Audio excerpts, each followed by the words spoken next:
বদরের যুদ্ধ।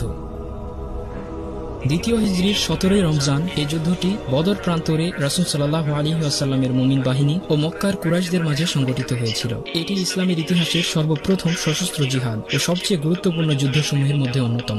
এই যুদ্ধের মাধ্যমে মুসলিমরা সংখ্যায় অনেক কম হয়েও মক্কার কাফের শক্তিকে পরাজিত করে ইসলামের স্বর্ণোজ্জ্বল সূচনার সৃষ্টি করেন। এর মাধ্যমে সত্য মিথ্যার পার্থক্য সূচিত হয়ে যায়। এজন্য বদরের দিনকে ইয়াউমুল ফুরকান তথা সত্য মিথ্যার পার্থক্যের দিন বলা হয়। কুরাইশের কাফেরদের সীমাহীন জুলুম নির্যাতনের প্রেক্ষিতে রাসূল সাল্লাল্লাহু আলাইহি ওয়াসাল্লাম মদিনায় তার সাহাবাদের নিয়ে হিজরত করার পরেও কুরাইশদের সন্ত্রাসমূলক অপতৎপরতা ও প্রকাশ্যে হামলাসমূহ মোকাবিলার জন্য আল্লাহ পাক মুসলমানদেরকে সশস্ত্র যুদ্ধের অনুমতি দান করেন। এরপর প্রথম হিজরির রমজান মাস থেকে কুরাইশদের হামলা প্রতিরোধে মদিনার বাইরে নিয়মিত সশস্ত্র টহল অভিযান পরিচালিত হয়, যা 1 বছর অব্যাহত থাকে। অতঃপর দ্বিতীয় হিজরিতে বদর যুদ্ধের প্রাক্কালে জিহাদ ফরজ করা হয়। এরই মধ্যে একদিন রাসূল সাল্লাল্লাহু আলাইহি ওয়াসাল্লাম খবর পান যে আবু সুফিয়ানের নেতৃত্বে বিরাট এক ব্যবসায়ী কাফেলা মদিনার নিকটবর্তী হাওড়া নামক স্থান দিয়ে অতিক্রম করবে, যাতে রয়েছে 1000 উট বোঝাই কমপক্ষে 50,000 স্বর্ণ মুদ্রার ধন সম্পদ। এই বিপুল সম্পদ কুরাইশদের হস্তগত হলে মুসলিমদের উপর অত্যাসন্ন বিপদ বিবেচনায় এবং মক্কায় মুসলিমদের উপর পরিচালিত নির্যাতন ও লুণ্ঠনের প্রতিশোধ স্বরূপ রাসূল সাল্লাল্লাহু আলাইহি ওয়াসাল্লাম এই ব্যবসায়ী কাফেলায় আক্রমণের সিদ্ধান্ত নেন। আবু সুফিয়ান এই সংবাদ পেয়েই মক্কায় সাহায্য চেয়ে বার্তা পাঠায়। ফলে আবু জাহালের নেতৃত্বে 1300 সৈন্যের মক্কি ফৌজ তাদের সাহায্যে রওনা হয়ে যায়।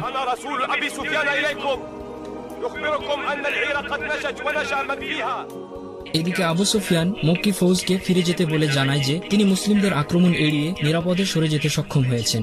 এ সংবাদ শুনে বাহিনীর সবাই মক্কায় ফিরে যেতে মত প্রকাশ করলেও আবু জাহাল তা প্রত্যাখ্যান করে দম্ভ ভরে বলে ওঠেন,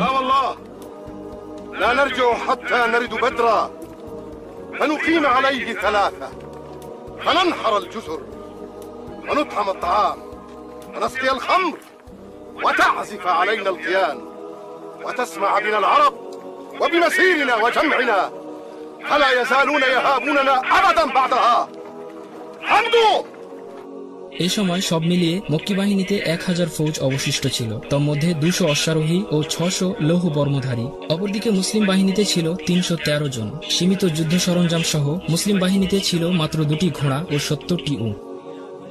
অবশেষে দ্বিতীয় হিজরির 17 রমজান রোজ শুক্রবার বদর প্রান্তরে উভয় বাহিনী পরস্পরের মুখোমুখি হয়। لا تريهم في معانك ارتياح ومحونا ذكرهم والتقينا في إبا كي نزيل مكرهم وطوينا عهدهم ومحونا ذكرهم.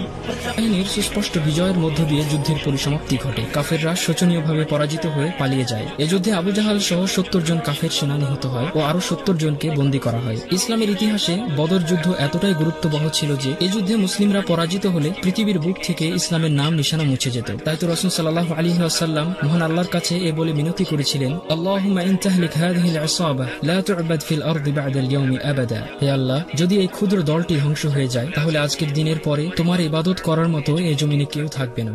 এছাড়াও বদরের এই দিনকে আল্লাহ চিরস্মরণীয় করে পবিত্র কোরআনে ইরশাদ করেন, ওয়ালাকাদ নাসারাকুমুল্লাহু বিবদরিন ওয়া আনতুম আযিল্লাহ ফাত্তাকু